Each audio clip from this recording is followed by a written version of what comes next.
Everyone. Welcome to another episode of Keep Six Empowerment to Unlock the Justice System. Today I am joined by Imo Lewis. Thank you, Imo, for joining me today. Okay, No problem. so to first get started, tell me a little bit about your first interaction with the criminal justice system. I know you said you were at early teens was when your first incident happened. Yeah, the first time I actually had interactions with like police and Mm, anything like that, I was probably like really young. It was probably some shoplifting incident, you know, okay. where they brought me home. Okay. Um, yeah, that happened a few times when I was like 11, 12. But after that, Mm. I figured out ways to actually get what I needed instead of having to steal, right? So And what got was jobs and stuff like that. I was working from a really young age. okay? Started working first with my late mother's husband, her Mm-hmm. late husband, right? And yeah, they were masons, bricklayers. Okay. So he would take me out on the construction site with his whole team and Mm-hmm. be supplying bricks, mortar, all that stuff. Um, so doing things like that, kind of got me, comfortable with like looking for jobs and talking to people about jobs and stuff like that. So I had a lot of different odd jobs as a kid. Okay. Yeah. Okay. And then as a teen, did you continue doing that, or did you take a different path and alternative way of making money? So I was probably about 15, Okay. right? Because I remember leaving my mom's house permanently when I was 15. You moved out at 15. Okay. Yeah, yeah, I moved out permanently at 15. Okay. Me and her husband kicked off. So Okay. I decided to do my own thing and, Mhm. go out there and look about myself, right? Mhm. So, I was about 15. I got a job in Ontario Food Terminal. Okay. It was my sister's kid's father who got me the job there. Okay. And I was working there for a while until the guy who had the contract had to lay people off Mhm. because he was a good guy, a guy named Khan. He was helping out a lot of undocumented workers get employment and stuff Mhm. like that. But something happened that he could no longer continue to Of, do that there. of course. So everyone got laid off. Of course. So I remember having my last check sitting on my sister's couch, Mhm. thinking to myself, like, Like, what what am am I I going gonna to do? do? Yeah. Because never, until that moment, I've never thought about doing crime for gain, you know, Okay. right? Like, I'm going to steal to make a living or, Mhm. like anything like that, even Yeah. sell It wasn't drugs, something on your anything. mind. Until that moment, no, never. I was going to go to school and be a firefighter. You know what I Okay. mean? So I remember sitting there, one of my boys from the hood, right? He was there, he's chilling. And I was talking to him. And I remember it clearly right now. I'm sitting on my sister's couch saying, man, like, I don't know what I'm going to do. Mhm. Like, I'm stuck. Like, I tried everything, because still pretty young. I don't know how to go about certain things for myself, Of right? course. So I was always counting on someone to put me on, whether to get me into a job or get me, Yes. you know what I mean? Yes. So now the job that I had through my sister's kid's father, Mhm. that's a flop now. So I don't know where to turn. So Mhm. he's like, yo, I'm kind of in the same predicament as you, right? I think my last check was like around almost between 200 and $300, right? Mm. He's like, I'm in the same situation as you. And he pulled out a little change out of his pocket. I got my last two bills here too, or whatever, right? Yes. He goes, what we can do, he goes, we can put our money together, we can buy some stuff and we can start doing, we can start chipping it down, right? And Yeah. I'm like, what? I don't even know how to do Mhm. that. He goes, yeah, I'll show you.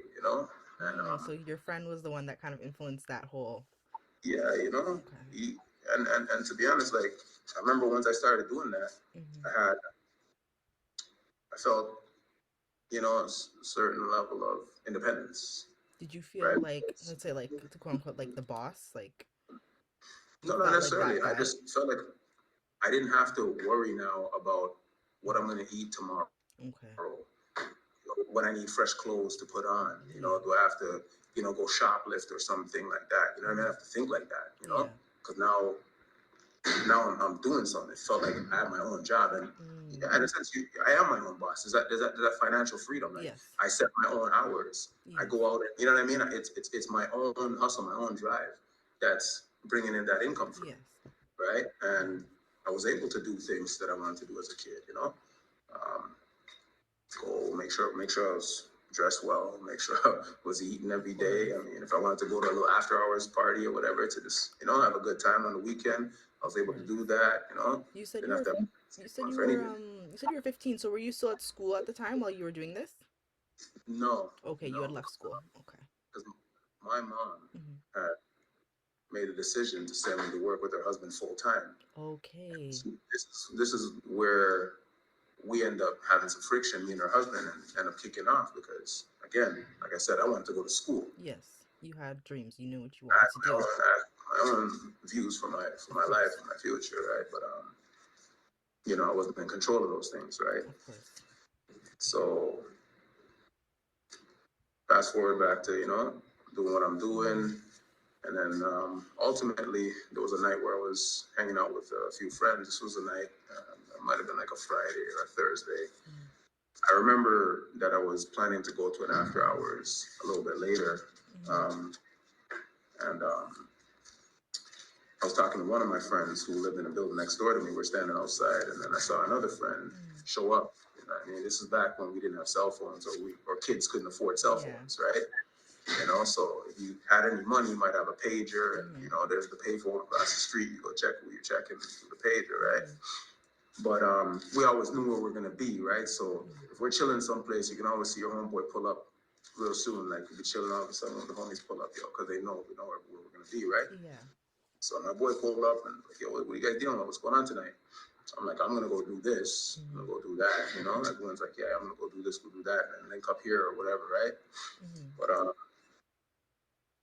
that night took a turn. I mean, what started off pretty innocent, took a turn, and Yeah. kind of Tell us went a little over. bit about the turn. Yeah, I mean, so long ago, right? Like sometimes it's tough to talk about these things, right? To go back because I'm one who likes to put trauma behind me, right? Of course. Of But course, I understand. for sake of those who might be watching and young people who might Mm-hmm. see this interview, like I remember that night. Something simple. I was one of those kids who like talking to girls all the time, right? So Mm-hmm. I remember seeing two girls. Never seen them in the neighborhood before. This is evening, so it's kind of like dark. Yeah. I'm like, yo, there's two girls, whatever. We went over, started talking to them, and we followed them, talking to them. It was like some words exchanged. It got like both sides got Yeah, rude heated with each argument. other. Yeah. Didn't get heated, just got a little rude. You know what I mean? Mm-hmm. It wasn't no heated thing. It wasn't. No one was calling anyone names. It was like they didn't really, you know what I mean? One of them didn't really want to get talked to, and the next one they weren't interested, right? Okay. So I can't remember who came up with the bright idea Mm-hmm. to go and get a gun, come back and intimidate the girls. You know Okay. what I mean? But that was a decision that was made. Okay. No one spoke up. No one was any wiser and said, you know what, that doesn't sound like a good idea. Let's do something different, Yeah. right? Um, so ultimately, one of us, who was the older one of us, went and got the gun, Mm-hmm. came back. There's three of us, right? Two of us were 16, one was 18. Went up to the building, no one was there, we were leaving. And then all of a sudden we heard someone in a balcony,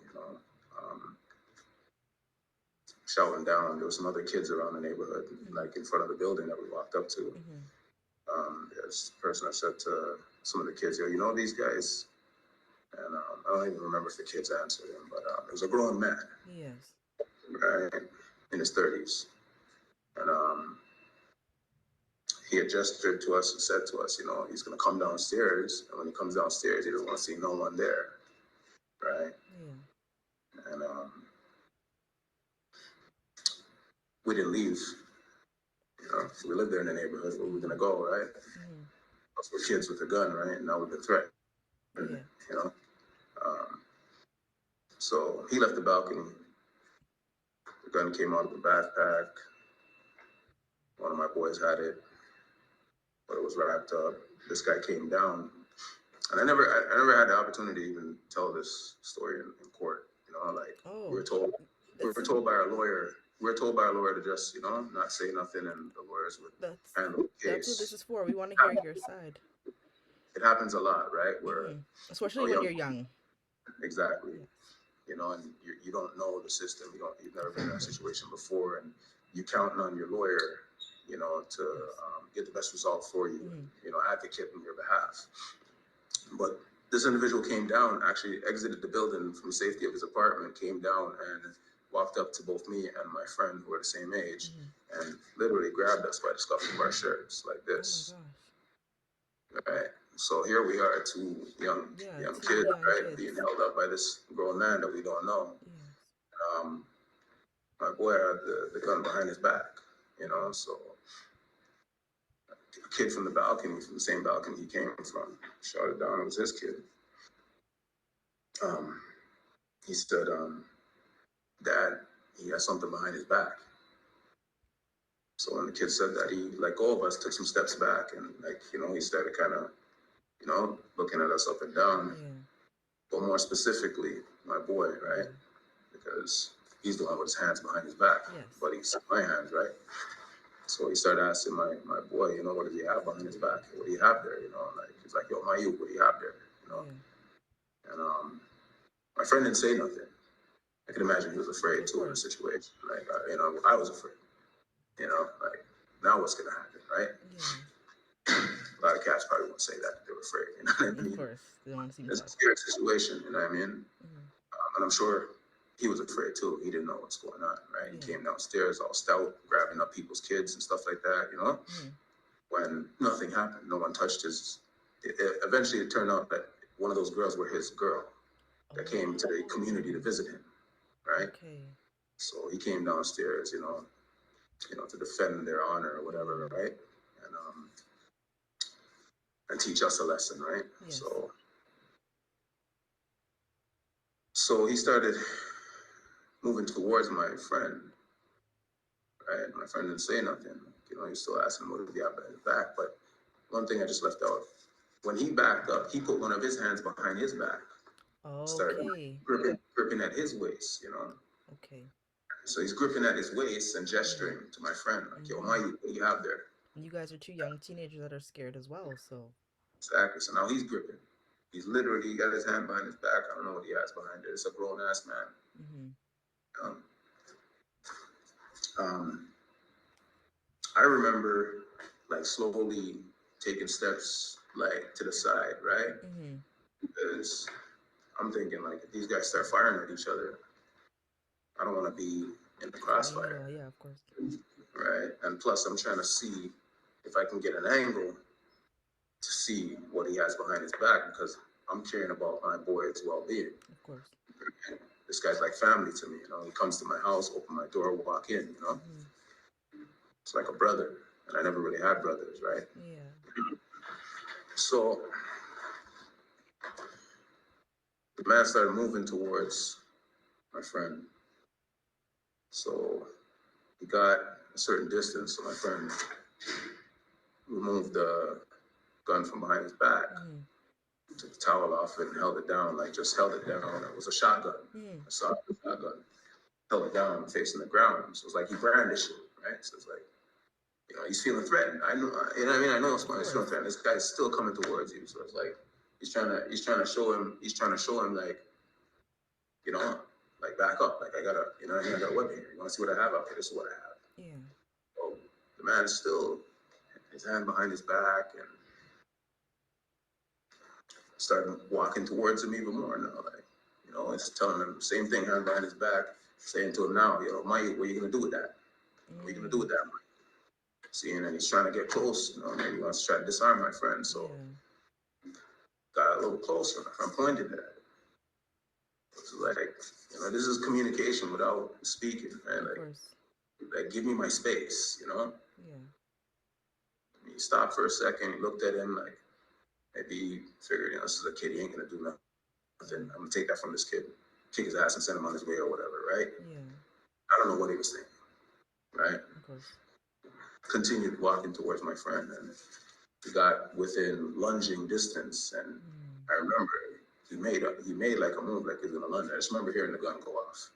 Okay. Right. By this time, I not only had moved to a place where I could kind of almost see behind his back, still couldn't make out if he had something or not, Mm-hmm. and kind of moved back to another position where I was like in cover, but I could like watch what was going on. Yeah.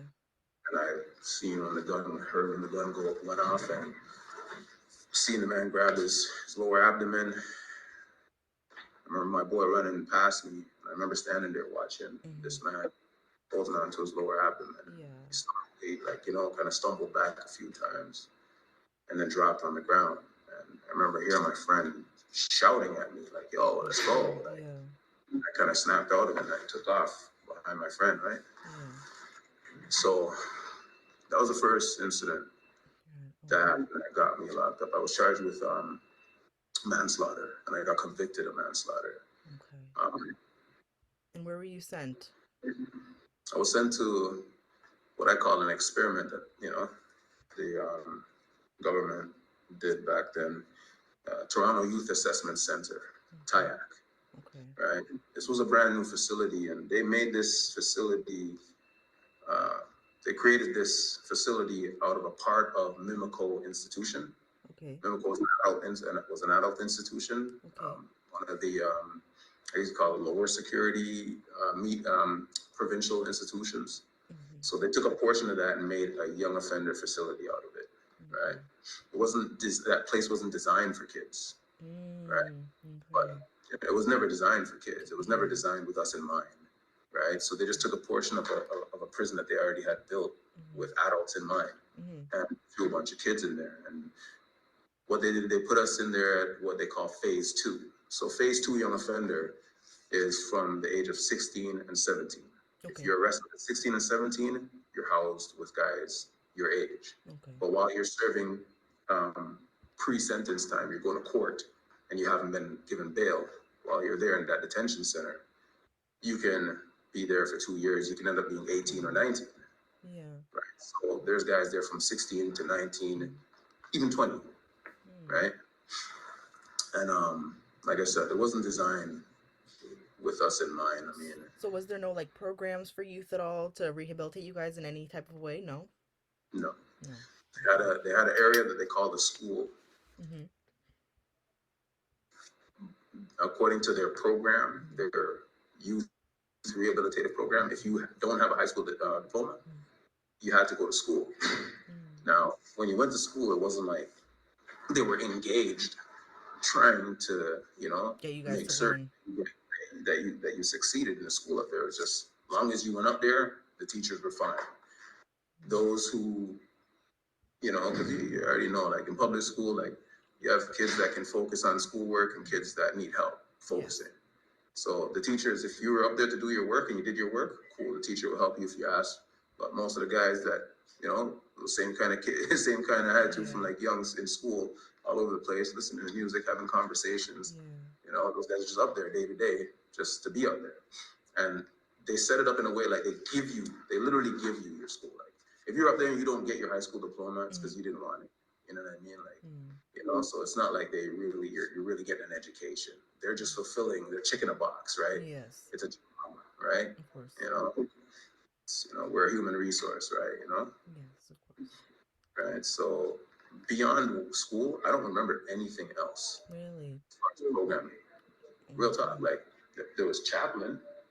You could see the chapel if you wanted to. I Mm-hmm. mean, there's a 1-2 volunteer that came through the chaplain, right? But Mm-hmm. programming, Nothing to um, do with mental so health at all. mental Um. health. I mean, if you were acting up, maybe a counselor might come in and ask you a couple questions, but like, That's it. nothing was designed to benefit kids there in Mm. that age group. Okay. I call that place gladiator school. You know what I mean? Why? Because on a day-to-day basis, all the kids are doing is fight, Mm. And what was the right? consequences if you guys fought? You went to segregation, the hole, Did you right? ever have to So they go? stuck you in a cell. I did a lot of whole time because I had problems with authority, right? Okay. I always had problems with their authority, so I ended up in the hole, usually because of authority issues, sometimes because of fights, mostly because of authority. And Okay. I ended up being placed on administrative segregation, I guess they I got a reputation there, right? Yes. So administrative segregation means you're in seg indefinitely, right? Mm. You don't have, it's not like they gave you, okay, well, you're going to be doing 30 days or 60 days. No, no, you're administrative segregation. That's where you live. And Oh. what they used to do to me is once they had me on administrative seg, they'd transfer me out to Hamilton. Hamilton had another phase two young offender Group. detention center Yeah. at Hamilton Wentworth Detention Center. So they same thing they did. They took 2 floors Mm-hmm. of a men's prison or adult jail Mm-hmm. and put young offenders in there. But they would ship us out, and while I'm out there, I get to come out of segregation. But I did a lot of seg time as a young What offender. did seg look like? Is it what people say? Like it's dark. There's no one else around. So the segregation cells there, I would probably say now, understanding a lot more and seeing how things have changed with relation to segregation and all the lawsuits, provincial and federal. Yes. Um, this was worse than a lot of the adult segregation cells. Really? How so? In Tayak, the segregation cell, you didn't even have a window. Like you couldn't see sunlight, and No it's in an sunlight. area where you don't know when it's night or Or day. day. Wow. There's not even like a light or anything. No, there's lights like normal, Yeah. like lights, but But you no didn't window. control the light. So I think it was like, if I'm remembering correctly, it was 11 o'clock. They shut your cell light off, and it's just like a little dim little night light. So when they do their walk to look in Mm-hmm. your cell through the little window in your door, Mm-hmm. they can see that you're in there, right? Mm-hmm. Um, but yeah, out of just over 2 years pre-sentence time, I probably did a little bit over a year altogether In there. in secure isolation. And how would you feel that impacted your mental health, especially as a 16-year-old child, essentially? You know what? Oddly enough, I started finding a peace in that Really? space That's because great. at the age of 17, I got really into studying the Bible Okay. because I used to go out with some of those volunteers in chapel and talk to them, right? Mm-hmm. And I remember after having some sessions where we were reasoning about spiritual things, Mm-hmm. I realized because I always thought I was a little know-it-all kid. I was always ready to share what I knew. You know what I Mm-hmm. mean? I didn't mind talking to people. So, but I realized in those reasons that I didn't know much. And I had to grasp that within myself. And I made a decision. I said, well, before I start believing what anyone's just preaching to me, Yes. I need to pick up these books and read them myself and study Yes. them and know what's in them. Of course. Because there's a bunch of preachers out there. There's a bunch of people who speak very well and do very amazing performances on the pulpit. You know what I mean? Mm-hmm. But they're not really saying what's written in the book. Right. And I learned that. So oftentimes when I was in segregation and serving a lot of time, I did my most reading. I did my most introspection. I did my the most soul Soul searching, searching. Yeah. and planning out changes for myself, Okay. right?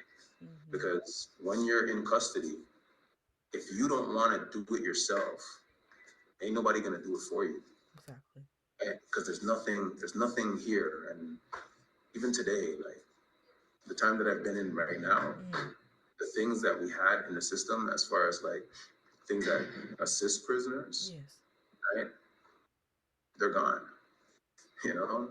And I Yes. had guys who have been serving a long time before me, and when I'm just starting, telling me that, hey, we had even more things Oh. 20 years ago. And throughout the 20 years that they've been sitting in prison, it's just been cutting, cutting, So cutting. they're just taking less and Every less. time, right? Every time they pay these people more money, or Mm. someone gets money, or You guys more lose jobs something. created, they got to find where to get that money from. Yeah. So, behind these walls, you can cut as much as you want. And the public doesn't know, Exactly. right? Because we're criminals. We've done things in the community. It's very easy to create an argument that a lot of people would jump on and say, well, why would we spend money on these guys? Of course. Why? Because 90%. of prisoners are getting out. Mm. So why wouldn't you want prisoners to get out after, or put it this way, after you spent however much money it costs the taxpayer to Mm-hmm. keep a prisoner in prison Mm-hmm. for 20 years, wouldn't you want that prisoner to come out and be able to go Yeah, do something rehabilitated and proper, successful back proper into with his society. life as opposed to come out and think, well, hmm, I've been in 20 years, maybe I'm 50, 60, Yeah, I'm no good for for the working industry of course. anymore. So maybe disability because, 20 years I've been inside, technology's changed, Mm-hmm. people are different, so I can't really socialize the way, I would like to. Mm-hmm. So I'm disabled, right? Yeah. But guess what? I can't live off of disability. I No, can't you pay can't. for an apartment. Oh, snap. Not to mention, I got some kids that, I would love to make up with, Yes. maybe do something for, you know what I mean? I Yeah. can't do that. So these things are these dynamic factors that they talk about in all of our paperwork and stuff like that, that you get out with, you get out having these dynamic issues, Mm-hmm. right? And people make choices. And often people make choices that get them back incarcerated.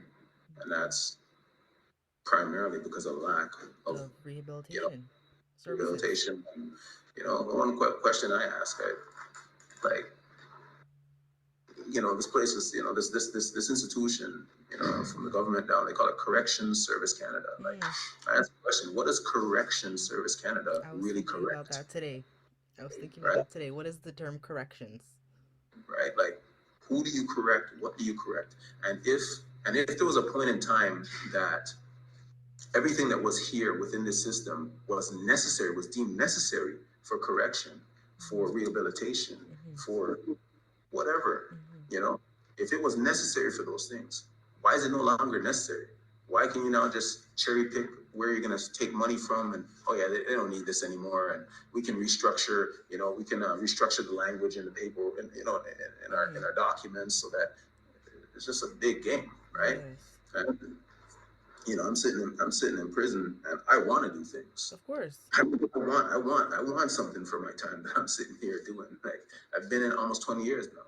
I've been in Wow. 17 years. It's gonna be 18 years, September 2nd this year. Wow. Right? You know, I got a few things that I was able to do, but Mm-hmm. I mean, if I wanted to do carpentry, I can't do that. If I wanted Mm-hmm. to, if I want to get a skilled trade, to get out and start a business, I can't do that. You Mm-hmm. know, So, what so changes would you want to see in the correction system? I want to see a lot more. I want everyone who's sitting in prison doing lengthy time, no matter what time, Of amount of time course. you're doing. Even these young guys that they give like 2 years, 3 years to, Mm-hmm. I think everyone should be able to come in here and And when they learn leave something. with something, whether it's Something. a trade.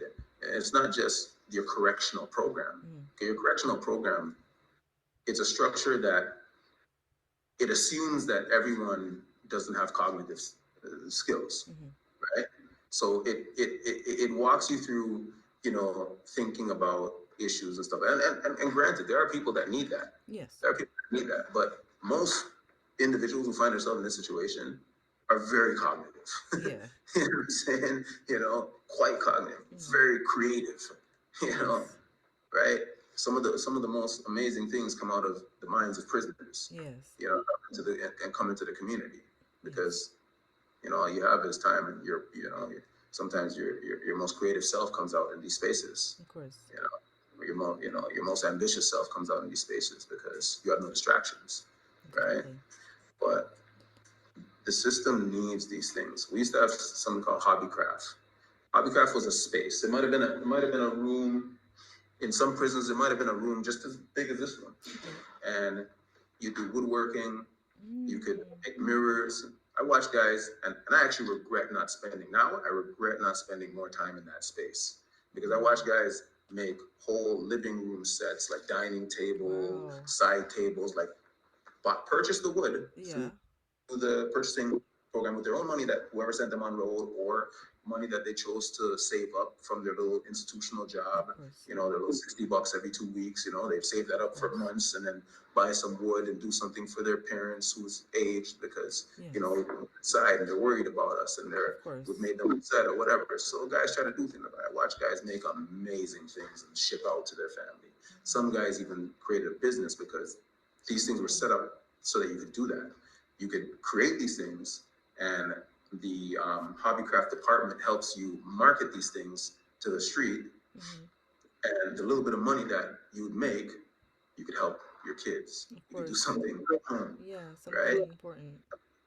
You know, there's so much examples of institutions, you know, around the world that Yes. have kind of structures Yes. where during the time that you're serving, you can work. I shouldn't have to, with a sentence like mine, Mm-hmm. do 10, 15, or close to 20 years before I can get to a minimum where I can do some of these things. Yeah.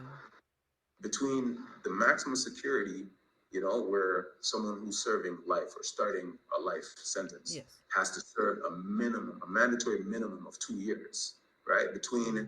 your time in the max, Mm-hmm. right? And that's a mandatory 2 years of no incidents, no institutional Mm. charges. You Yeah. know, you get an institutional charge. Maybe you and an officer have an argument, and the Yeah. officer writes you up.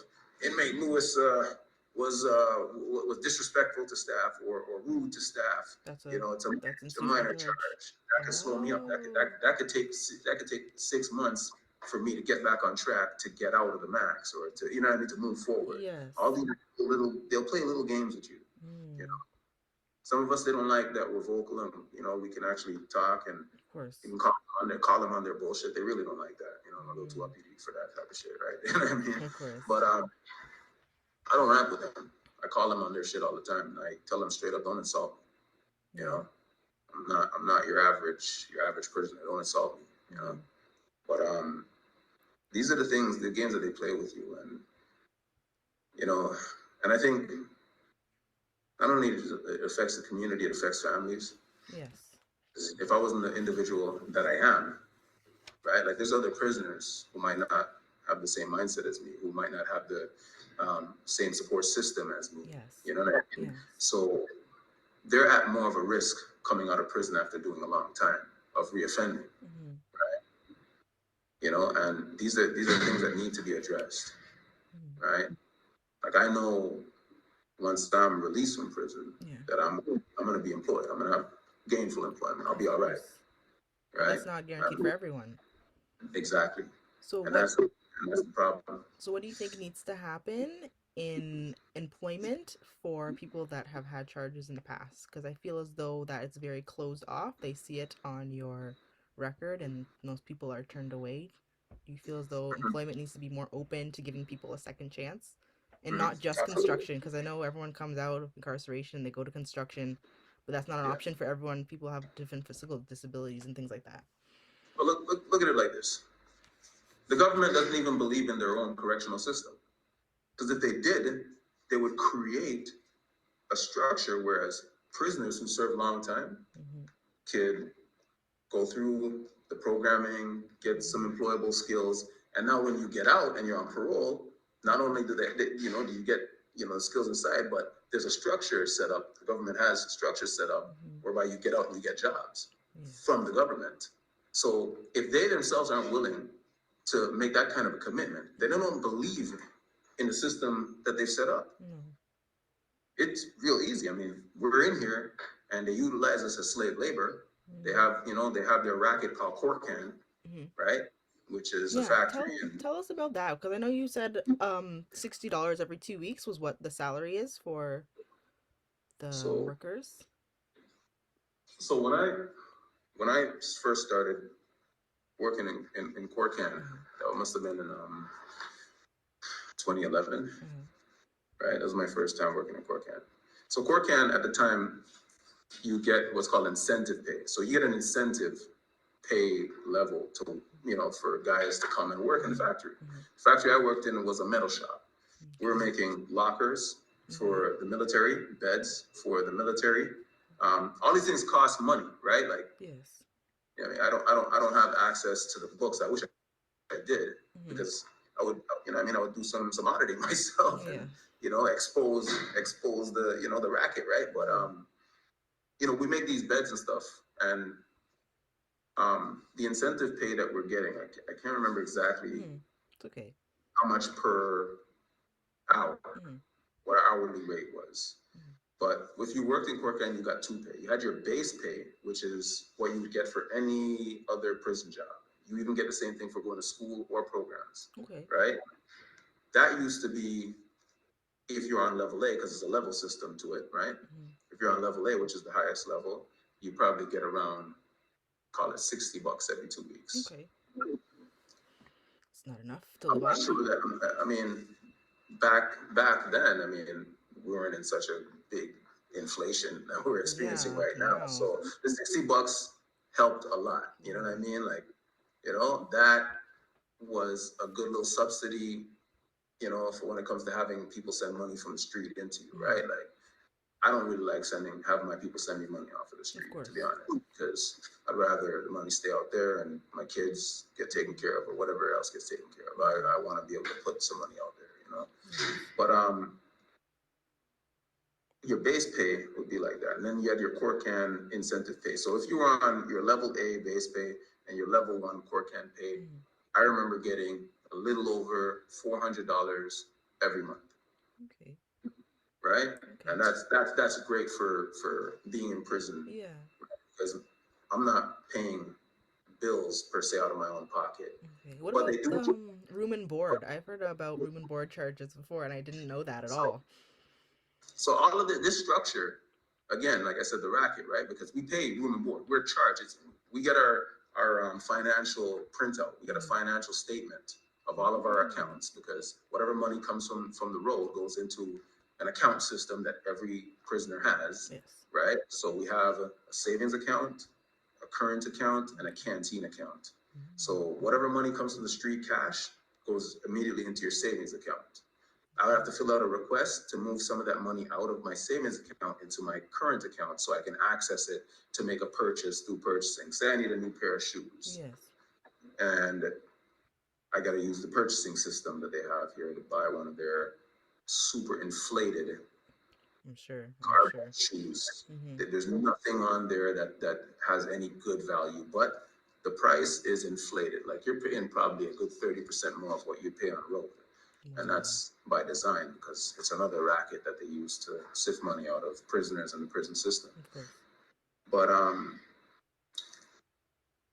what happens with your canteen, right? Like, every 2 weeks you get your institutional pay. It goes into your current account, and if there's any overflow, goes into your canteen account. Mm-hmm. They limit us as to what we can spend with our own money. Oh, really? Yeah, our own money. We're actually only allowed to spend out of our own money now, and it Mm-hmm. was raised only due to the pandemic. It used to Mm. be $750 a Okay. year annually. A That's year. what it limit me to spend of my own money. You could send me $10,000 from the street. You can only spend They'll tell me I'll 750 only be able to spend $750 a year. a year. So that's what I have to live off of, in addition to my institutional work money. So Mm. they took incentive, back to incentive. They took that away. Mm. Not only did they take incentive away, but they cut base pay in half. So what's This base pay is now? um, if I'm on level A, Uh-huh. I'll probably make a little over $30 every 2 weeks. Every 2 weeks. Every 2 weeks, yeah, yeah, yeah. Wow. So And it used to be 60, you said, right? yeah, it used to be 60, a little bit above 60, right? And now they slice that in half. And a lot of the older guys that I Mm-hmm. met, they told me, look, listen, ever since this pay system was created, Mm-hmm. and the data is there. Ever since the pay system was created, prisoners have never experienced an increase in pay. It's been a consistent, systematic Decrease decrease in in pay, pay. right? Okay. So this is where these are the avenues and the schemes that they use to tell us when they're running for office. Mm-hmm. We've cut X amount of millions from the budget, and People don't know where it's you don't know coming you from. don't know where it's coming from. It's You know coming what I mean? from You have prisons. absolutely no idea where it's coming from, right? Yeah. But it's coming from the prisons. It's coming from our children's schools. Yes. Can you imagine the teachers out there would be able to say out of their mouth that, oh, we come out of our own pocket for class supplies. Yeah, I've had teachers say that it's crazy. We come out of our own pocket to take these children out of the school and give them an experience in the community. What? Yeah. And how is that? How are we all cool with that? Like Yeah. throughout the pandemic, I sat in here and I watched all kinds of protests for all kinds of things. Mm-hmm. I see the teachers out there picketing. They want more money. Want more money. Mm-hmm. Aren't we picketing for our kids? Yeah. Aren't we picketing for all of it for these scams that they're pulling on us, Yes. that we're accepting in our communities? You know, like, that's what I see. Being in prison opens your eyes to a lot of these things. Yeah, of course. You don't see these things when you're outside, but when you're in a federal institution, whether you have a federal job, a government job, Mm-hmm. when you're in the system where you can see with your own eyes and experience how this thing works and the schemes and the lies Mm-hmm. and the deception, right?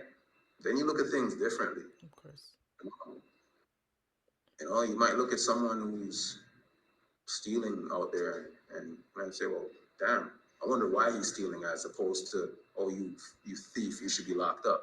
You know what I'm saying? You think A young differently. woman, a young woman, having to turn to prostitution to feed her kids, as opposed to looking at her and thinking, looking down on her.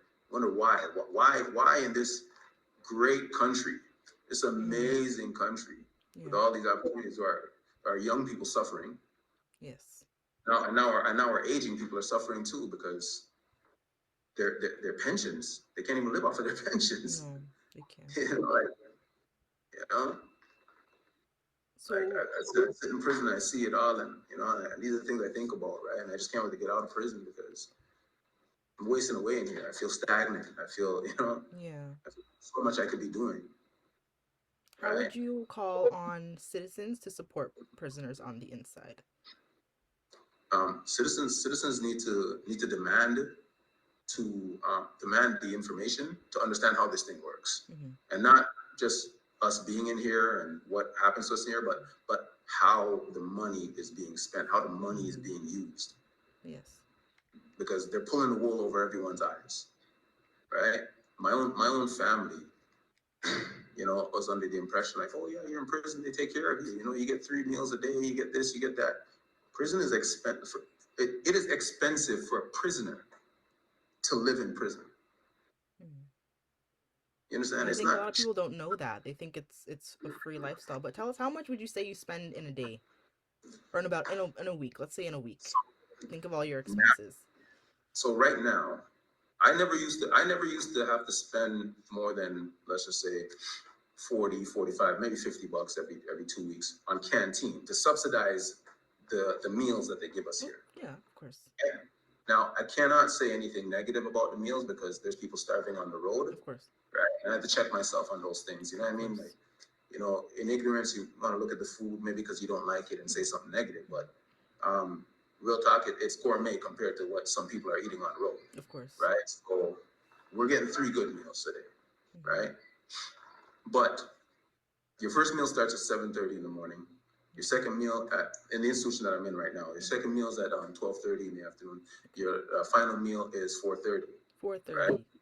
Yeah. Now I'm now, now, And what time now do you I'm guys have to told go to you, bed? we're locked up. We're locked up at here at this institution. We're locked up at quarter after Okay, so ten from p.m. 4:30 to Yeah. 10:45, And there's no food. so basically, your last meal is 4:30 to 7:30 in the morning. That's the space of Wow. time from your last meal to the next meal of the day Yeah. that they give you. So I'm I'm 222 pounds. Mhm. And I work out often, so Of I'm course. often hungry. And if I want to be healthy and actually come out of prison after serving all these years and be healthy and be able to, be active with my kids. Of course. Oh, mm, can't hear you. Can you hear me? Oh, can you hear me? Yeah, I hear you now. Oh, okay. You just chipped out there for like Okay. 2, 3 seconds. Okay. So yeah, Go ahead. Sorry. if I wanted to take vitamins, I Mm-hmm. got to purchase those items. Vitamins are expensive, right? Like I said, Yeah. I just turned 40 in March 20th, right? So I might need some Of supplements moving course. forward, right? I can't afford that. Yeah. You know what I mean?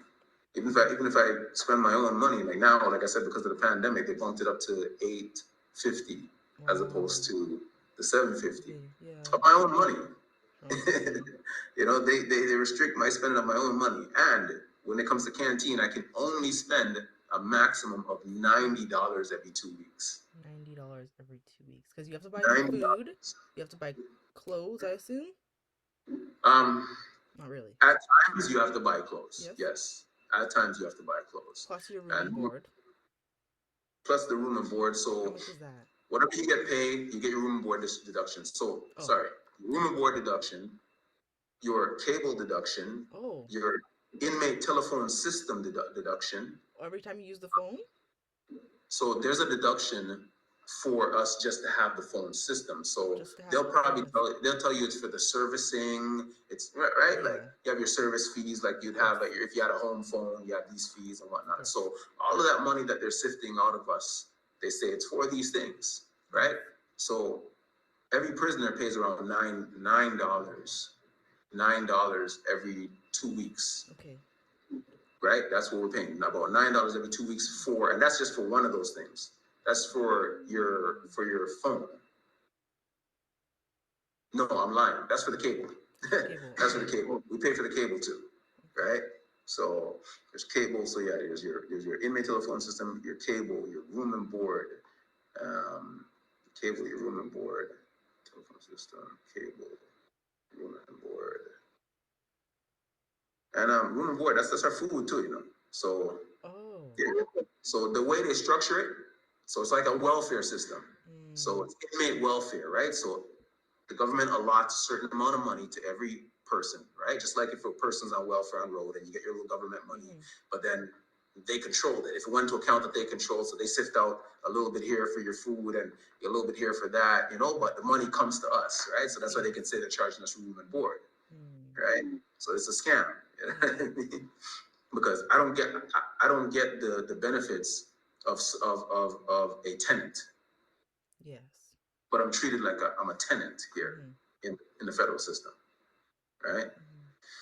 So the general public needs to be educated about these things and understand what's going on, the sham and the wool that's being put over their eyes. And it's Yes. not just in the prison system; it's other institutions too Of course. that they're doing this. It's systematic, and it doesn't matter. It doesn't matter um, which government party is in, Mm-hmm.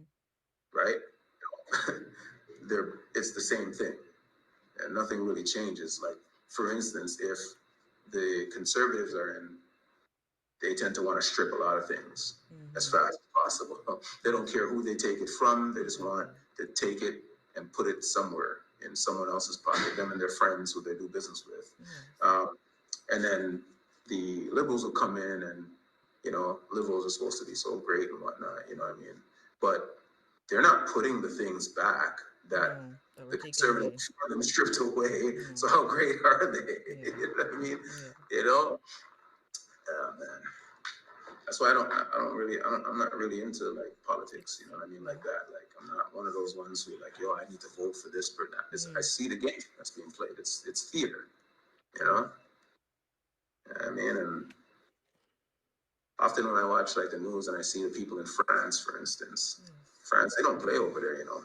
Government's not doing something they don't like. Everyone stops working, stops going to school, and Mm-hmm. they're out there. Mm-hmm. I mean, there's something to do with their college fund or their university money or whatever. The Yeah. other day they were out there in the streets of all. Yeah. But yeah, like I like to see that kind of stuff, like Yeah. because if the government is for the people and by the people, and I'm your Mm-hmm. boss, then how are you telling me how I'm gonna live? Yeah. I should be the one telling you what you're gonna do for me, Yes. not you coming and telling me, hey, listen, vote me in. This is what I'm gonna do. Mm-hmm. Excuse me.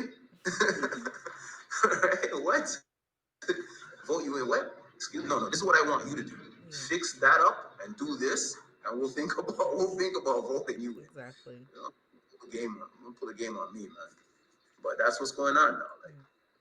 people have been manipulated out of their ability to um, take advantage of their power, right? They're manipulated into thinking they don't have any power. They're very, what I mean? Like you just go with the flow. What am I going to do? I need to keep my job, so I can't cause any friction. Mm-hmm. Like people who are in government jobs, Yes. it's sad because it's like, ooh, that's wrong, but I can't say nothing about it because I might get fired. Yeah. You live in What? fear. What?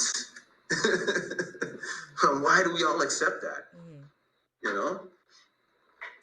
And individuals like me wouldn't get those kind of jobs even if I wasn't a prisoner because I'm kind of a disruptor, right? And Yeah.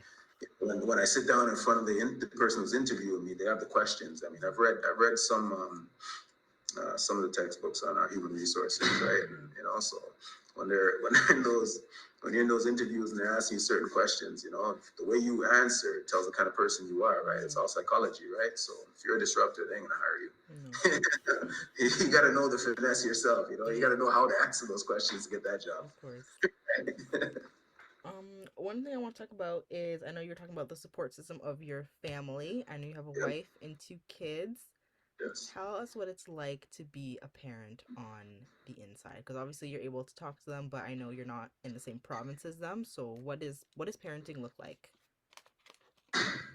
It's for those of us who are in here and you know really want to be close with their family, really want a relationship with their family, whether it's their kids, their spouse, their partner. Um, it's a lot of phone calls. Mm-hmm. It's a lot of letter writing. Mm-hmm. Um, it's a lot of understanding. Also what being incarcerated costs your family. Yes. Um, because it's trauma. It's. I Okay. mean, when you come to prison and you have a partner who you have children with, Yes. you essentially made that person a single parent, Yes. right?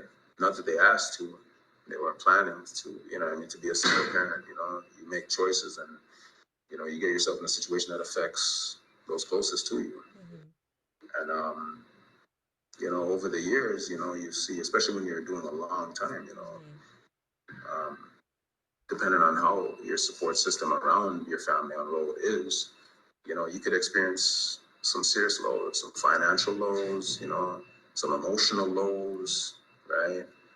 Um, the cost even to maintain a relationship with your your family, your children, your spouse, it's that costs a lot too. Because if they're committed and they're traveling to see you, even if I'm in Ontario, it was still always 3 hours drive Yeah.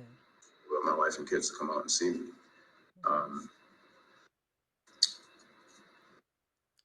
a lot of visits, we have private family visits. Of course. Some people call them conjugals, trailers, right? Mm-hmm. Um, it's a great program, the Yes. private family visitor program. I think it needs to be expanded. Okay. I think families need to be able to spend more time together. Mm-hmm. We used to have things that's called socials. Mm-hmm. You can look at a social and think about it in like a barbecue. You know Yes. what I mean? Like we'd have access to, say, the yard in the institution and the gymnasium, and Mm-hmm. we would have grills out there and barbecuing food and stuff like that. It'd be Mm-hmm. like like a community gathering. Like Yes. people would be other prisoners would be there with their children and you know um, be socializing. That's what it's called, socials, right? Yeah. We used to have a lot of those. Those are gone. Completely. Those are gone. Uh, there's a generational shift in how the officers view these things. Mm-hmm. These new officers, this new generation of officers, they don't. care about us seeing our family. Furthermore, a lot of them don't even want us seeing our family. Wow. Yeah, I mean, think about it. There's very many reasons why, right? There's personal prejudice, whatever. Maybe that person, they're not, they don't, what they see between the prisoners and their family, they don't have for themselves at home, and then they wonder, well, you're a prisoner. Why does somebody care about you? Yes. And if you've interviewed other people that's spoken about this subject, you'll probably hear some guys say that maybe their girlfriend, very attractive, she comes to the institution. Officers say to them, "Why are you coming here to see this guy? He's a piece of shit. He's this, he's that." Officers even trying to swerve. Maybe they think because they got a good government job, you know what I mean? You want to be with someone who's working or a prisoner, you know what I mean? Whatever's going through their mind, but you know what I mean? You see that they really don't care for us having family to come here and see us. They even now, coming off of the restrictions from the pandemic and having visits back, a lot of the prisons now, they're lazy when it comes to visits. So instead they have three like houses out there for the private family visits, instead of filling all three of them up, now they only fill up one, and they have some excuses. So now if they only fill one, as opposed to me maybe seeing my family every 5 to 6 weeks, now because they only fill up one, I'm only going to see my family every 8 weeks. So that's a few visits a year now that's gone. Right? In addition to the fact that we haven't even gotten back socials. And socials used to be, we had ethnocultural group socials. So through BIFA, we might have a social, right? And we have a social, and we invite the institution, the First Nations community of prisoners. They might have their own social, which has a little bit of their culture attached to it, like their own foods and stuff like that. And they invite people to come, so other prisoners can invite their families, and so every group had these things. So there was a number of socials a year. But when I started, there was like 3 or 4, depending on the prison that you were in, right? Most prisons had 2. So you had one in the summer, one in the winter. And it wasn't a cultural thing anymore. It's just whatever the prison allowed, and then everyone could put it and go to that. We don't have those anymore. So that's taking away from you guys again. Absolutely. Absolutely. Families as well. Absolutely, because you start becoming estranged from your family. Because a phone call is only so much. Exactly. You start becoming estranged, and I'll give you an example too. You said the phone call. I live in a prison right now where if all the cells are full, it's 20 prisoners. For 20 mans, there's one phone. Now I'm in a maximum security prison, and our day starts at 5:15. That's the official start of our day, right? When we get to be out of our cells. Now, we'd be out of our cells from 5:15 till 8:00. There's a count. So we lock up, we're in our cell for like 10 to 20 minutes, maybe half an hour. Then they let us back out. So let's just say you're out at 8:30. And we're out at 8:30 till 10:15. So quarter after 5, I said, right? Yes. So 6, 7, 8:00. So that's 2 hours, 45 minutes right there, right? Now 8:30 to 10:15. So 9:30, 10:15. That's another hour and 45 minutes. That's like a few hours for the day. So one phone on the range, 20 minutes. If every prisoner needs to use that phone, there's not even 20 minutes a piece in that space of time. There's like half an hour a piece. There's not enough time for every 20 man to get a half an hour call. Now, mind you, the phones here, they're set to cut off at half an hour. They do those kind of things so that I guess there's a time the phone cuts off and maybe the next guy can get a call, right? Some people call but there's not enough time for us all to get a call. Exactly. So these things create issues amongst prisoners, right? Like, you might have guys who are a little more intimidating than others, might start monopolizing the phone because, right, he wants to talk to his people. let's fight for it. Yeah. You know what I'm saying? Because the resources are limited. And it's not that they can't put two, three more I phones was in gonna there. They say, choose can't not they to, just add more? right? Th- We're paying for them, prisoners, Mm-hmm. right? It's not the government that's paying for them, but they choose not to. And it doesn't matter how much time. Like I try to talk to them here, and I try to explain to them, look, listen, Yes. you guys' main thing is security of the institution and security of prisoners and staff. Mm-hmm. But when a fight happens, it's a security issue. So here are some issues that can be mitigated completely by simply putting a phone or two on the range, Mm-hmm. right? Like, this is serious. What did they People say? die over these things. That's how serious this is, Wow. right? This is prison. People literally will die over the The phone. phone. Yeah. I've been in prison a long time. I've seen a guy die over a chocolate bar, a chips and a pop, right? So the littlest things people can die over in prison Yes. because of how volatile the environment can get. And that has a lot to do with the mental health of the individuals who are serving these sentences. Of course. Right? Do you get Um, to call every day to your family, or is there some days where you don't get the chance to? if there's a lockdown or whatever, you know what I mean. So me personally, I generally get a call every day, Okay. and it's been for the most part consistent like that, Mm-hmm. right? There's things that could happen day to day in the institution that causes us to be locked down or not Right. come out or whatever, right? So there's those things that can cause you not to have a phone Mm-hmm. call. And, Mm-hmm. some people's families worry Of because course. they know how volatile it is in prison. You don't hear from your person for 2, 3, 4 Mm-hmm. days because of a lockdown. You don't know if they're alive. You don't know what's going on. Yes. You know what I mean? You really don't. You know. Um, and I've had my wife and say things like that to me in the past, right? Like, like you didn't call or whatever. I was worried. I was about to call the prison and ask what's going on with you. Yeah. And it's trauma, right? Of course. Because then she knows where I'm at. And people know what it is in here. Like, Mm-hmm. and that's tough, man. Mm-hmm. That's tough even on my end. Because it's tough for people outside, but it's even tougher for you living in here with all these different personalities, all these people Mm-hmm. who have different issues that they're suffering with personally, Of course. and how they're expressing themselves when it comes to those issues, right? Tell me a little bit about how you talk to your sons, especially about their future and their path in contrast to your own. So, how do you guide them down a path that's different to yours? Of course, that's what you want for them. So, so one thing I realized with myself, like when I was younger, I lacked a lot of information, Mm, right? Um, with better information, I would have made better choices.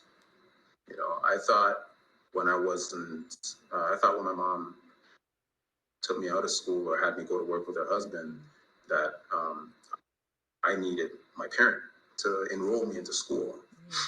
mm, I wasn't aware that I could have went to the Human Resource Center, got my own IDs and stuff like that, and go enroll so you myself know into those school, things. Okay. right? So um, I inform my sons as much as possible Mm-hmm. about everything, right? Because I don't ever want them to have any excuse. They couldn't tell me any excuse that, well, Dad, I didn't know this or I didn't know that. Right. No, I made sure you knew. Of course. So you made a choice that, if you make a choice that, gets you in trouble or, what I mean, that none of us agree with, you don't have any excuse. There's no sorry or whatever. You're going to have to suffer the consequences, Mm-hmm. whatever they may be, because I communicate with my sons often, reason with them, so um, I inform my son, my eldest son, IJ, inform him about, credit, how the credit system works, credit Mm-hmm. cards, mortgages, things that, Things that are, was talking to me about when I yeah. was his age, so every little bit of wisdom and information that I have that will benefit him as an individual, as he's growing into a young man. Was what I taught him about often. Um, we went so far as when he was younger, he expressed interest in doing a T-shirt business with his friend. Yes. Right. Yeah. So he shared that with his mom and I, and I was like, great, this guy wants to do business. All right, let's start this right now, because he had a paper route for a long time since he was young, like really young. And I was happy about that because, these things, they build character, you know what I mean? Teaching us, it's important, and you can have a sense of pride of working and getting paid, working, like create, you know what I mean? And the things I taught him about is also being able to create income for yourself. You don't necessarily always have to be begging someone for a job. You know what I mean? You can create a job. There's all kinds of services. There's all kinds of things that people need out there. So if you can purchase certain things wholesale, right? Even general everyday items that people use, and make a profit on it, you can create a business for yourself. And we've shown them a few different examples of that, because their mom and I have invested in a number of things over the years. That's something you can do from prison. If like I like to say, I'm restrained but not contained. You know what I mean? Like, I do my time, my mind's on the street. I mean, I'm not in here most of the time. Sometimes I'm in Africa, sometimes I'm in Jamaica, sometimes I'm in Trinidad. You know what I mean? Yeah. Real tough, man. But both my boys, and we started this business for IJ, and it's Get Dripped. Yes. Right. So he does shirts, hoodies, tracksuits, vinyl press, he actually does some work for Keepsix. Yes. Some work with Richard. He does some work for a restaurant in the community called Good Egg. There's a number of people who support IJ. And,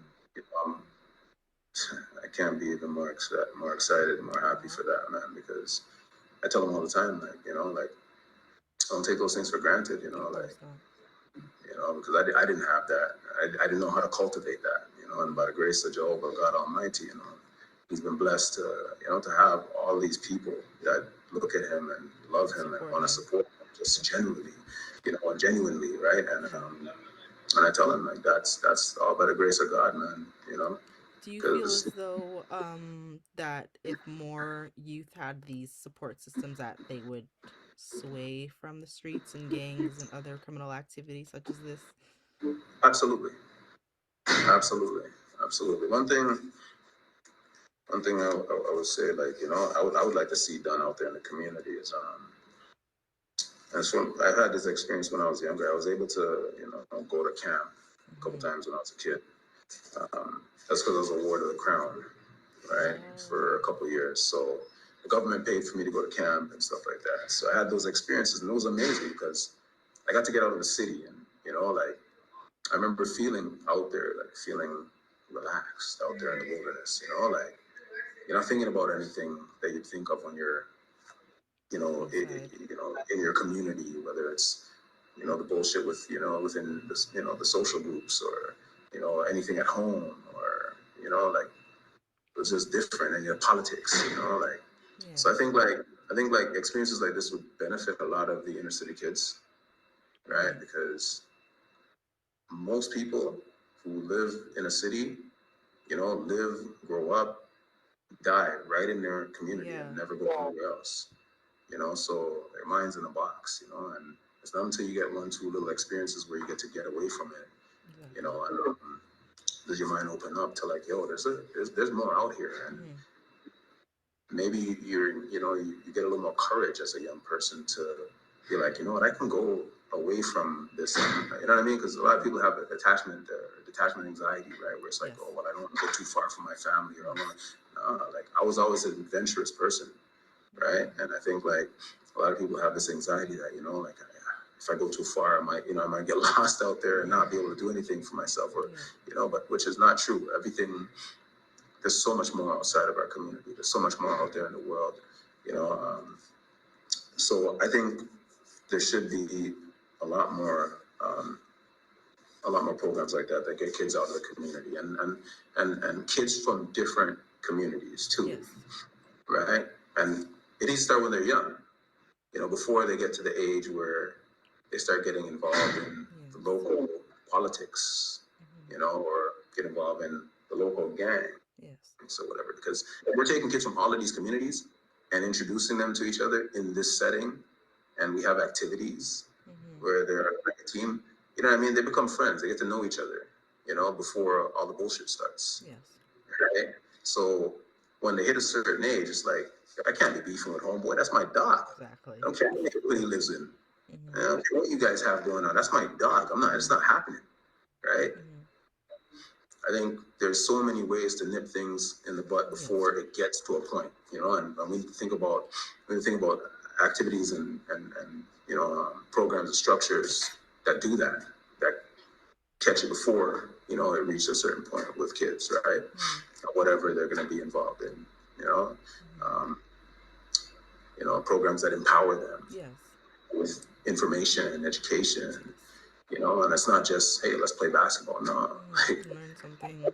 let's learn how to survive. Let's learn how to take two stones off of the ground here and find somebody who wants to buy them. You know what I mean? Because there are people out there who'll buy those two stones. Yes. Real talk. So these are things that I think about when it comes to kids. You know, I mean, there are some smart kids out there, some pretty industrious kids. There's some kids that go to school right now with their book bag full of candies and, selling candy at school at a markup and making money. You know what I mean? Now that type of stuff excites me because, like, yeah, that's positive right there, you're looking at the world and seeing where you can, make a living for yourself. You're learning these kind of skills, how to interact with your community and create something that benefits your community in a positive way, you know and you learn how to provide a service, right? Kids don't have to leave school to go to the store to get candy. Candy's right there. Right? So it's things like that I want to see more of. How do you feel as though the elders can support that though? I feel like a lot of elders in the community are almost scared of the children that are running around doing their street thing, but how do you feel as though they can impact them in a positive way rather than push them away and scorn them? Elders. That's one of the things that frustrate me the most. Like when elders in the community move like they can't talk to the youth them. You know, the only reason you act like that is because like you don't respect the kids, right? Because if what I mean, if you respect kids, there's, like I said, kids are savvy. Like you can't hide anything from kids anymore. You can't pull the wool over their eyes. What I mean, they see right through you. I mean, kids are the best judge of character. Like, if you ain't real and you ain't about anything real when it comes to them, they can read that right away. They've seen so many people come through their communities, come talk to them that just want to take advantage, do some photos like they're there to do something, but really they're further their own means, just like to get some photos. Look, I'm in this community with these kids, but they aren't really doing nothing. They just want some money from the government, right? But elders, I think I think I think I think the elders need to come together and have better structures of how to deal with community issues. One thing that I find upsetting is when, let's just say a shooting happens amongst young people, like really young people in the community, and then the cops or the news come to the community. You always have these, I see a lot of these elders come out and put themselves forward as the spokesperson for the community. What they choose to say is very damaging. It matters. It has a humongous impact because this is you as an elder of a community coming out as a spokesperson, and then you're gonna say to whoever is watching, we need more police in here. We need someone else to come talk to our kids or deal with our kids or discipline our kids. These are your kids, But that idea too is gone. Like people have allowed the idea of these children belong to the community to like, oh, such and such youth is a bad youth and this and that. Like, come on, cut that out, man. And that same person who's, oh, that person's youth's a bad youth and they're doing this. Oh yeah, they're ready to talk to the news because all they want to do is talk. You know what I mean? They don't have no action. They don't come up with nothing to do. You aren't providing a solution. You aren't even creating space for a conversation with the other elders in the community of about what to do as a result of these things. You know, how to approach the youth, right? Um, instead of we talking about that, you know, you got elders that are beefing amongst themselves too. So how does that help the youth then? If even the adults, the elders of their community can't even come together to just have a conversation, right? It doesn't. Yes, doesn't.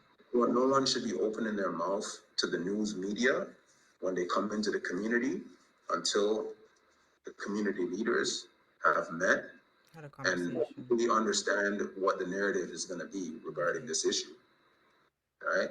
Because we can't tell the public, we can't raise our children don't respect us, we're afraid of our children are uncontrollable, you know, our children should be feared. You can't tell the world that on the news. That's nonsense, you know, and they eat that up. They love that. They love those sound bites when they get they hit those points all the time. You know what I mean? When you listen to what's being said, it's like, ooh, boom, they hit you with that one. Oh man, look what they said. They said their youths are dangerous. They said their youths, you know what I mean? Their youths are uncontrollable. And they want more police in here to put their youths in prison. They don't care about their youth. So if they don't care about their youth, why should anybody else care about them? Exactly. Lock them up. Furthermore, when you lock them up, don't even invest any money into their care, rehabilitation, their education. I mean, you know, like this right here. Furthermore, we just structure the system so that when they come out, they reoffend, so that we have these guys for life. Yeah. You know, so when I retire, my kid is going to eat off of this person too, right? Like I really don't think anyone in our community should be volunteering to speak to the news. I mean, when you have, think of a corporation, right? Corporation has, you know, a spokesperson, a person that is assigned to talk to the media. And they know what they're going to say to the media. You know what I mean? You know, they know exactly what they're going to say. They're not going to say something that isn't in line with their brand. Exactly. Right? So is our brand that our youth are dangerous, uncontrollable? We don't have, you know, we're not engaged with them. What is you know, is that is that what we're telling the public? Is that what we're telling ourselves? Is that what we want to believe? Is that what we accept? All right. We want people to respect our community, and we want the government to give money to our community. How to be a community, right? And that starts with the elders. You know, we can have everything. There's tons of money out there. Yes, definitely. There's tons of money out there. You just have to come together to access it and demand that they give it to us. But if we're going to demand it, we need to know exactly what we're going to do with it to benefit our community. Do you feel like the sense of community is almost lost now in comparison to? In a lot of ways. In a lot of ways, man. A lot of ways, because I remember when I was really young, some communities that I lived in, like everyone dealt with each other. It was a whole different vibe. Like, you know, we know who was who. Like, you know, anyone's parent could talk to you. You know what I mean? And no one's gonna be like, "Oh, you spoke to my kid the other day, and I'm upset that you told my kid to go inside. Who are you to tell my kid to go inside or to stop that or whatever?" Nah, if your kid's doing something wrong, you know, like I don't know. I came from Trinidad.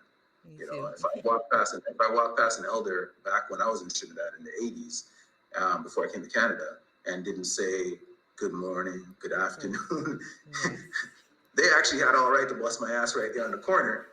But they might not do that. But if they told my mother, my father, my auntie, my uncle, you know, your son or your grandkid passed me on the road and didn't even say good morning, good afternoon, my people are gonna bust my ass, because you have to have respect for your elders, right? But elders who want that respect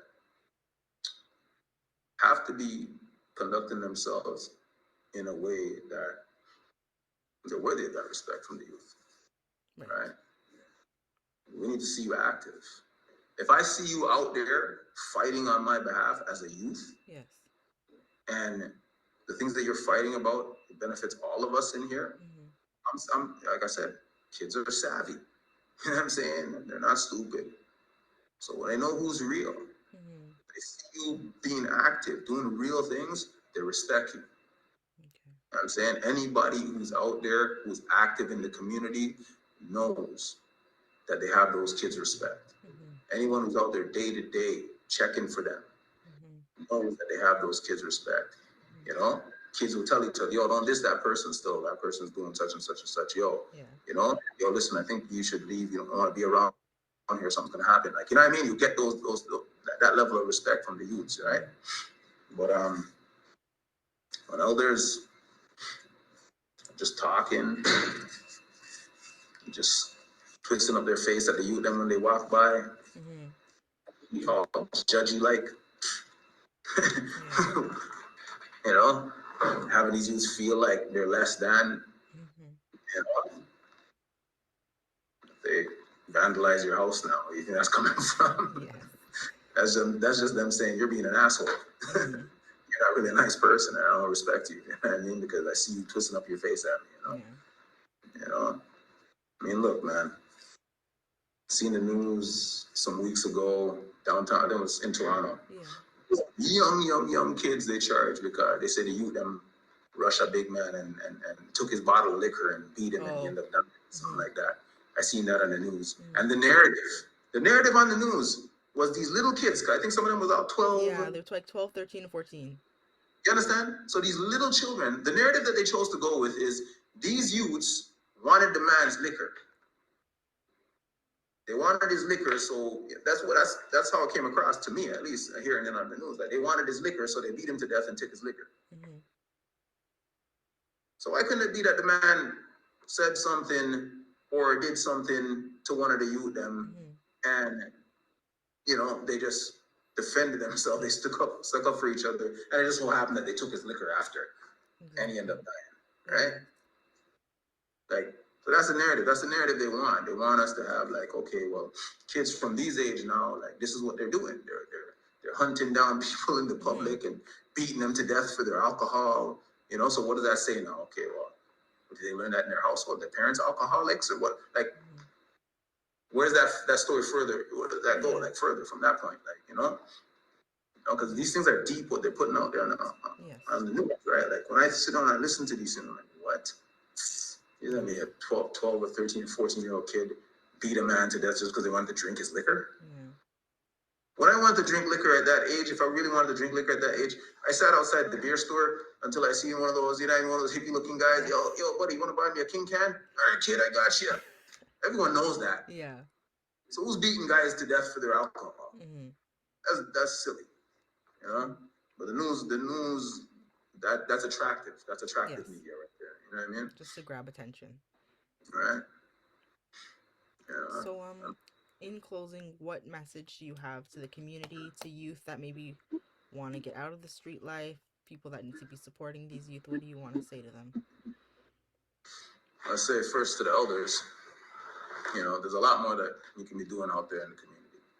Um, there's a lot more that you can be doing to demand that your government, support your community in the same ways that they're supporting some of the communities with finances and resources.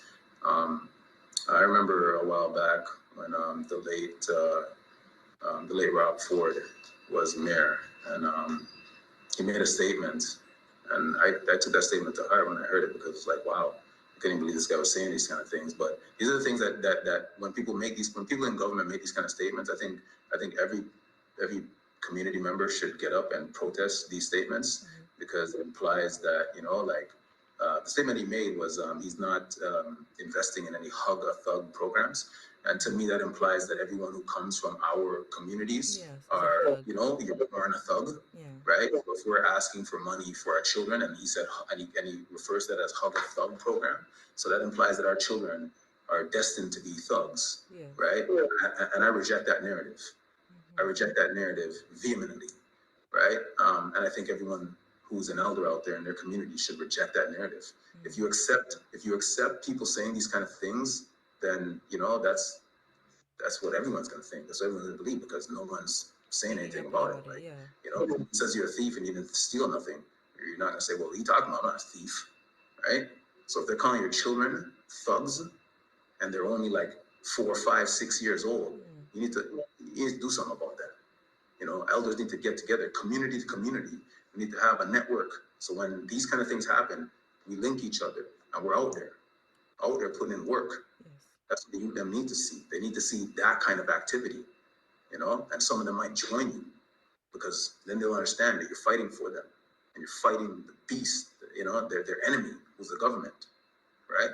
Straight up. I believe that the systems and those who are running the system are the enemy of our youth, right? Yes. And if you don't see that, if you're not active in that, then how can the youth then respect you as a leader, I agree. right? That's why they want to be their own leaders, because their leaders, the people that are supposed to be their leaders, are proving themselves to be weak to them. Um, the youth, you know. First off, man, I'm sorry that a lot of your elders are failing you out there. You know, um, understand that you need information, and there's a lot more that is accessible to you out there. Um, I'm glad that there's people out there like Richard Miller and organizations like Keep Six that are fighting to make this information more accessible to you, are fighting to get more funding out of the government to expand, to give more services to you. Um, if you see this, tap in, man. Hit up Richard. You know, he's an individual that I look up to. He was a federal prisoner himself, and he showed me that any one of us serving at this kind of time that I'm serving right now can come out here, come out there, and have an impact. And put the work in, and get funding, get support from the government. To do things in our community that helps us. Not only helps prisoners inside, but helps you and your loved ones on the road. So, tap into, to what you see out there is real, who you see putting in the work. You know, um, your support too, your connection with them can open more doors because it shows that, organizations like Keep Six is having an impact in the community, positively. So, we all need to tap into each other, you know. Um, and regarding prison and things that, I know some of the madam are doing out there, what I would say is prison is getting worse, right? Avoid being in positions to get fed time as much as you can, right? Um, you know, like I said earlier, no one's really putting pressure on CSC.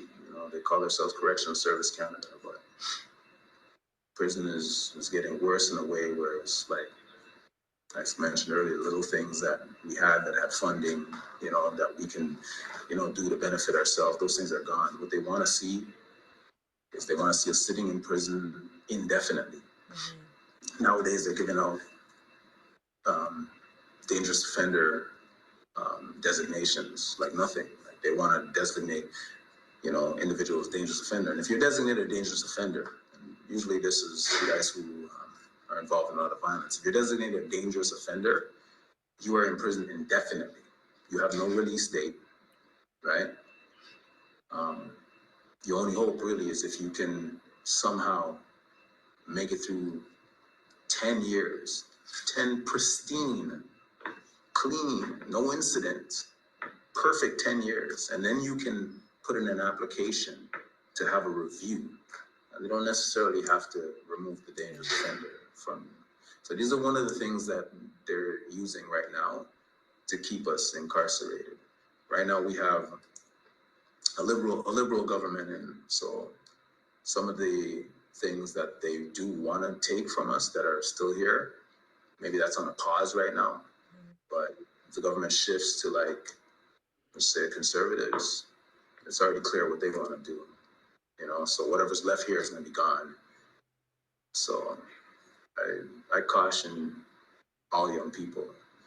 There's so much other things that we could be doing out there, right? So I caution you, please, please stay away from prisons. Okay. Thank you, Emma. I really appreciate you talking to me today. Yeah, thanks for having me, man. No problem. Hope you have a great day. Yeah. Any last words? I just hope that, this interview and, has an impact there in the community, It definitely will. You have a lot of I good know I information. said a lot. I know I said a lot, but I just hope No, that, it's all good information that people need to know. yeah. Okay, Thank you. no problem. Okay, have a good one. You too. Bye.